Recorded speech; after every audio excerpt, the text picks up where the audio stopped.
Allegation చేసిన తర్వాత మీకు సంబంధించిన కొన్ని ఫోటోలు, వీడియోలు, ఆడియోలు ఈ మధ్య బాగా సోషల్ మీడియాలో చక్కర్లు కొడుతున్నారు. ఏంటి దాన్ని లీక్ ఎవరిచ్చారు అంటే మీ ఇద్దరు పర్సనల్ గా ఉన్నప్పుడు ఉన్నటివి మూడో వ్యక్తికి ఎట్లా వచ్చింది? ఇది మస్తాన్ సాయి వాళ్ళ ఇల్లు అండి. వాళ్ళ ఇంట్లో ఇక్కడ మస్తాన్ ఇక్కడ ఉంటాడు. నేను రాజ్ తరుణ్. ఒక్కసారి చూపెట్టారు. ఒక్క నిమిషం. అంటే ఎక్కడికి వెళ్ళినప్పుడు? వాళ్ళ ఇంట్లో 1.5 years ago నన్ను పరిచయం చేసినప్పుడు. మస్తాన్ వాళ్ళ ఇల్లు గుంటూరులో నార్సింగిలో, ఐ మీన్ మంచిరేవులలో ఉంటుంది. అక్కడ మరి రాజు ఉంటాడు. అందులో తీసుకెళ్లిందే రాజు. మస్తాన్ని పరిచయం చేపించింది రాజు. అంటే మ్యూచువల్ ఫ్రెండ్స్. మరి ఇది మస్తాన్ వాళ్ళ బెడ్రూమ్. మరి అక్కడ పడుకున్న రాజు ఎవరు?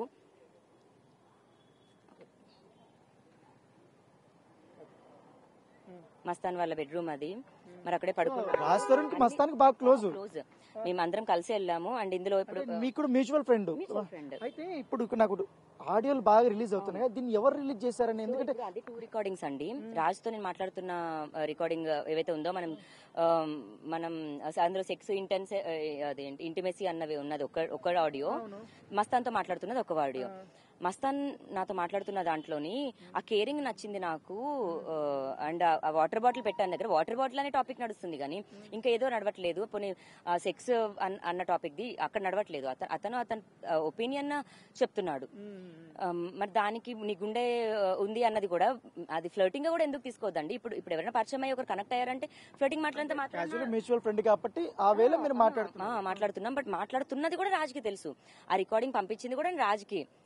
ఇవన్నీ మీరు పంపించాను. ఇప్పుడు అది ఎట్లా బయటకు వచ్చింది? అది మీ ఇద్దరి మధ్య రాజ్ దగ్గర ఈ లీక్స్ అన్ని రాస్తారు నుంచి శేఖర్ భాషకి ఇచ్చాడండి. 100% అది.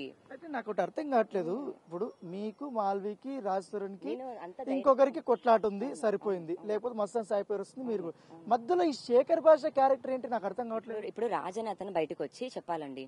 ఇప్పుడు ఏమి తప్పు చేయని వ్యక్తి ఎందుకు పారిపోతాడు? ఇవాళ నన్ను చూసి పారిపోవాల్సిన అవసరం ఏంటి? నేను చంపడానికి వచ్చానా? నా దగ్గర కత్తులు ఉన్నాయా?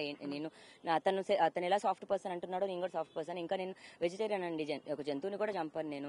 అలాంటి మనిషిని నన్ను ఏదో హీనంగా చూపించి ఏదో భయం అన్నట్టుగా చూపిస్తున్నాడు. తప్పు చేసినోడికి భయం ఉంటదండి. పారిపోతున్నాడు అంటే తను తప్పు ఉంది. ఇప్పుడు రేపు యాంటిసిపేటరీ బెయిల్ ఏదో తీసుకొని వచ్చి రేపు నా దగ్గర ప్రూఫ్స్ ఉన్నాయని తొక్క చూపెట్టడం కాదు. ఈ రోజు అతను నుంచొని మాట్లాడమనండి.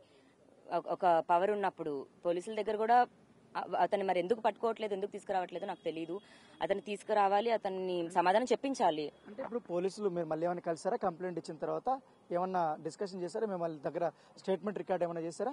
చేశారండి. అండ్ నేను మీకు నా మెడికల్స్ రిపోర్ట్స్ కూడా చూపిస్తాను. ఎఫ్ఐఆర్ అయ్యింది, మెడికల్ రిపోర్ట్స్ ఉన్నాయి. 2017 వరకు సంసారం చేశానని ఎందుకు అనలే చెప్తున్నాడంటే 2016లో నాకు మెడికల్ గా అబౌట్ అయింది కాబట్టి ఆ ప్రూఫ్ వరకు ఉంది. అంటే వాడు ఎంత క్యాలిక్యులేట్ చేసుకుని చెప్తున్నాడు అన్నది మీరు భాషణ చేసింది అసలు ఎట్లా ఉంటదండి? నాకు తెలియదు. దానికి సంబంధించి డాక్యుమెంట్స్ ఎట్లా పెడుతుంది అని ఇందాక అన్నాడు కదా. అవునండి. ఇప్పుడు నిజంగానే అభాషణ జరిగిందా? జరిగాయండి. జరగకుండా ఇప్పుడు కానే లేదు అంటున్నాడు. లేదు చూపిస్తాను. ఒక నిమిషం చూపిస్తాను. బ్యాగ్ లో ఉంది. జరిగిందండి. ఆ రిపోర్ట్స్ ఉన్నాయి కాబట్టే అతను 2017 వరకే సంసారం చేశాను అంటాడు. మరి 2017 నుంచి సంసారం చేయకుండా ఒక మగాడు ఎందుకు 8 ఏళ్ళు మరి ఇప్పుడు 7 ఏళ్ళు ఉండాలి? సరే నేను నన్ను చూసి భయపడుతున్న వాళ్ళు నేను డ్రగ్స్ తీసుకుంటే లేకపోతే ఇంకేదైనా చేస్తే నన్ను వదిలించుకోవడం ఎంతసేపు అండి? నేను ఒక ఫైనల్ క్వశ్చన్ అడుగుతా లావణ్య. ఈ ఎపిసోడ్ అంతా చూసావు, మొత్తం ఏం చేస్తున్నారు? నీ క్యారెక్టరైజేషన్ చేయడం, నిన్ను నిందించడం, దీనిపైన వాళ్ళు ఫోకస్ పెట్టినట్టుగా నాకు ఇవన్నీ చూస్తే అర్థమవుతుంది. ఏమనిపిస్తుంది? ఎందుకంటే మిమ్మల్ని ఒక్కరిని కార్నర్ చేసి అసలైన ఇష్యూని డైవర్ట్ చేస్తున్నారని అనిపించట్లేదా మీకు? 100% అండి. అది నేను డే 1 చెప్పాను. వాళ్ళ ప్లానే ఇది అని. అందుకే మేబీ మస్తాన్ని తీసుకొచ్చారేమో మధ్యలోకి. లాయర్స్ గారు అడిగినట్టు అందుకే మస్తాన్ని తీసుకొస్తారా శేఖర్ భాష? అవును. అండ్ శేఖర్ భాష అని అతను ఇప్పుడు పెయిడ్ ఆర్టిస్టా, ఫ్రెండ్ కోసం చేశాడా, దేనికి చేశాడా అన్నది ఇంకా దేవుడు స్టేజ్ మీద కూడా కనపడ్డాడు. అవును. ఇప్పుడు మరి ఏమీ లేకుండా ఇప్పుడు నేనున్నానండి. నా కోసం ఎవరు వచ్చి అలా మాట్లాడతారు? అంత ఫైట్ చేసి ఊరికే ఎవరు రారండి. అంత టైం వేస్ట్ చేసుకుని మరి శేఖర్ భాష ఎన్ని ఛానల్స్కి వెళ్ళి అంత కూర్చొని దాన్ని అసభ్యకరంగా మాట్లాడాడు. నాకు పిల్లలు పుట్టారు అన్నాడు. ఎలా మాట్లాడతాడు? ఒక ఆడదానికి పిల్లలు ఎందుకు పుట్టకుండా ఉంటారండి? అసలు తప్పుగా మాట్లాడి ఇంకా ఎంత బ్యాడ్ చేయాలో, డ్రగ్స్ అని, జైలు అని, నేను ఒక క్యారెక్టర్లెస్ ఉమెన్ అని. ఇప్పుడు నేను ఉన్న మనిషినే రాస్తారు. ఇప్పుడు గొడవ పడ్డా సరే అతని లైఫ్ లో ఉన్న మనిషినే. నాకు ఒక విలువ అనేది ఇవ్వాలి. అందులో పోనీ ఆడదానండి నేను. బేసిక్ దాంట్లో కూడా ఇవ్వకుండా నన్ను బూతులు తిట్టి లుచ్చాదానా మాట మాట్లాడితే అవే పదాలు వచ్చాయి. అక్కడ కూడా కూడా నేను ఇంకా అతను ఫోన్ చేసి కూడా మీరు పర్సనల్గా ఎందుకు ఇన్వాల్వ్ అవుతున్నారని ఫోన్ చేసిన దానికి కూడా నన్ను తిట్టాడండి. అతనే ఫస్ట్ మనం టీవీకి రికార్డ్ ఇచ్చాడు. నేను ఎలా వచ్చింది రికార్డింగ్ అని మళ్ళీ నన్ను అంటాడు. అతను ఇచ్చిన తర్వాత నేను మిగతా వాళ్ళందరికీ ఇచ్చాను. మరి ఒక్కొక్క ఛానల్ అతనికి పర్సనల్ గా సపోర్ట్ చేస్తున్నారు. ఇష్యూని జనరలైజ్ తీసుకొని సపోర్ట్ చేస్తే అన్న బాగుంటుందేమో అని నేను రిక్వెస్ట్ చేస్తున్నానండి. ఇప్పుడు మీకు ఏం భయం అనిపించట్లేదా? ఇంతమంది ఇన్వాల్వ్ అవుతున్నారు, ఇట్లా మీ మీద కామెంట్లు చేస్తున్నారు, సోషల్ మీడియాలో మీ మీద వ్యతిరేకంగా చేపిస్తున్నారు, మీకేం థ్రెట్ అనిపించట్లేదా? నేను సింగిల్ గా ఉన్నానండి, ఒక్కదాన్నే ఉన్నాను. ఒక నిజం అన్న దాని మీదే నమ్మి బయటకు వచ్చి ఫైట్ చేస్తున్నానండి. వాస్తవానికి నేను ఎవరికి డబ్బులు ఇవ్వట్లా, నా దగ్గర డబ్బులు తినడానికి నేను ఎవరినో బెదిరించి ఏమీ చేయట్లేదు. నాకు సపోర్టర్స్ కూడా ఎవరూ లేరండి. ఎవరితోనైనా మాట్లాడుకుంటే మాటల్లో ఇట్లా వచ్చిన వాళ్ళే తప్ప నాకు పొలిటికల్ గా ఏం సపోర్ట్ లేదు, ఎక్కడి నుంచి కూడా ఏం సపోర్ట్ లేదు. హెల్ప్ అనే బయటకు వచ్చాను. ఇంకా నిజం మీదే ఫైట్ చేస్తున్నానండి. ఇందులో ఇప్పుడు రాస్తాను ఓడిపోవాలని అనుకోను, కానీ రాస్తాను పైన గెలిచేదైతే నేనే అండి, 100% నేనే. అంటే అన్ని ప్రూఫ్స్ ఉన్నాయంటారు? మోసం చేశాడండి. ఇప్పుడు అతను ఏదో అఫేర్ పెట్టుకున్నంత మాత్రం కూడా వదిలేసేదాన్ని కాదండి. ఉన్నాయి అఫేర్స్, ఒక రోజు కొట్టుకున్నాం, ఏడ్చుకున్నా, నార్మల్ అయిపోయే వాళ్ళం.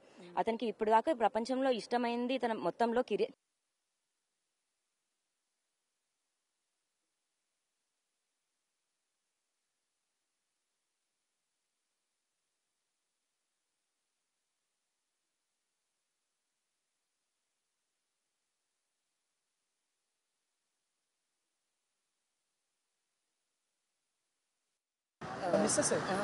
సో అన్విక అప్పుడు నేను యాక్ట్ చేసేటప్పుడు నా ఇది కాబట్టి 2016 ఇది పేమెంట్.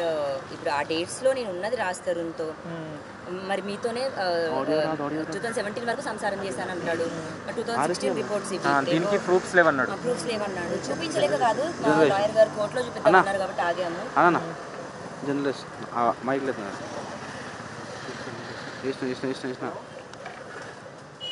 హాస్పిటల్లోనా? ఓకే ఓకే, ట్రీట్మెంట్ తీసుకున్నాను.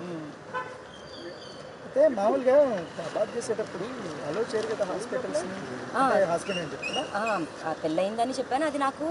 సో ఇందులో కూడా మీరు చూసినట్టు అయితే నాకు ఫస్ట్ కిట్ ఇస్తాడండి, ఎంటీపీ కిట్, అంటే అబార్షన్ అవ్వడానికి కిట్ అనమాట అది.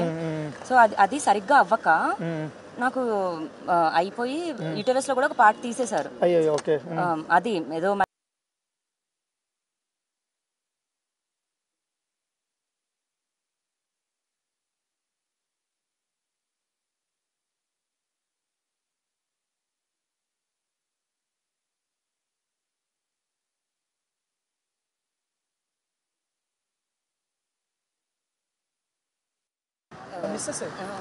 సో అన్విక అప్పుడు నేను యాక్ట్ చేసేటప్పుడు నా ఇది కాబట్టి 2016 ఇది పేమెంట్.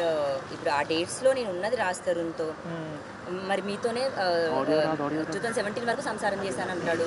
2016 reports proofs లేవన్నాడు. చూపించలేక కాదు, లాయర్ గారు కోర్టులో చూపిస్తున్నారు కాబట్టి ఆగాము.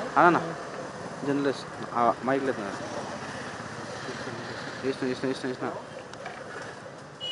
హాస్పిటల్లోనా? ఓకే ఓకే, ట్రీట్మెంట్ తీసుకున్నాను. అయితే మామూలుగా బాధ చేసేటప్పుడు అలో చేయరు కదా హాస్పిటల్స్, హాస్పిటల్ అని చెప్తున్నా. పెళ్ళయిందని చెప్పాను, అది నాకు. సో ఇందులో కూడా మీరు చూసినట్టు అయితే నాకు ఫస్ట్ కిట్ ఇస్తాడండి, ఎంటీపీ కిట్, అంటే అబార్షన్ అవ్వడానికి కిట్ అనమాట అది. సో అది సరిగ్గా అవ్వక నాకు అయిపోయి యూటరస్ లో కూడా ఒక పార్ట్ తీసేశారు. అది ఏదో